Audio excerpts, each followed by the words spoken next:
അതെ, എന്നെയാണോ മുതലാളി എന്ന് വിളിച്ചത്? സംശയം എന്താ? മുതലാളിയല്ല, ഫൈനാൻസർ ബ്ലേഡ്. എന്റെ ബിസിനസ് മോശമല്ലായിരുന്നു, പക്ഷെ ഇത് ടഫ് കോമ്പറ്റീഷൻ ഉള്ള ഫീൽഡാണെന്ന് മനസ്സിലായി. ലാഭത്തിൽ ഇത്തിരി നഷ്ടം വന്നെങ്കിലും സ്വല്പം വില കുറച്ച് വിറ്റ് ഞാൻ അഡ്ജസ്റ്റ് ചെയ്തു.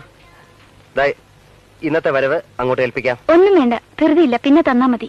എന്റെ ഇരുന്ന ചെലവായി പോവും. അങ്ങനെ ചെലവായി പറ്റില്ലല്ലോ. ആരെങ്കിലും ചോദിക്കാനും പറയാനും ഇല്ലെങ്കിൽ കാശ് പോകുന്ന വഴി കാണുകയില്ല. ചോദിക്കാനും പറയാനും ആളില്ലെന്ന് ആര് പറഞ്ഞു? ഉണ്ടോ? പിന്നില്ലാതെ. ഇതില് മാത്രമല്ല, എല്ലാറ്റിനും വഴക്ക് പറയാൻ, ശാസിക്കാൻ, നേർവഴിക്ക് നടത്താൻ ഇതിനൊക്കെ ഒരാളുണ്ടാവുമെന്ന് പറയുന്നത് ഒരു ഭാഗ്യമാണ്.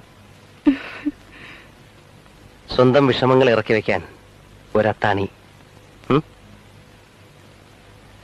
മേലപ്പടി മണ്ണും പൊടിയാ. ഞാനൊന്ന് കുളിക്കട്ടെ.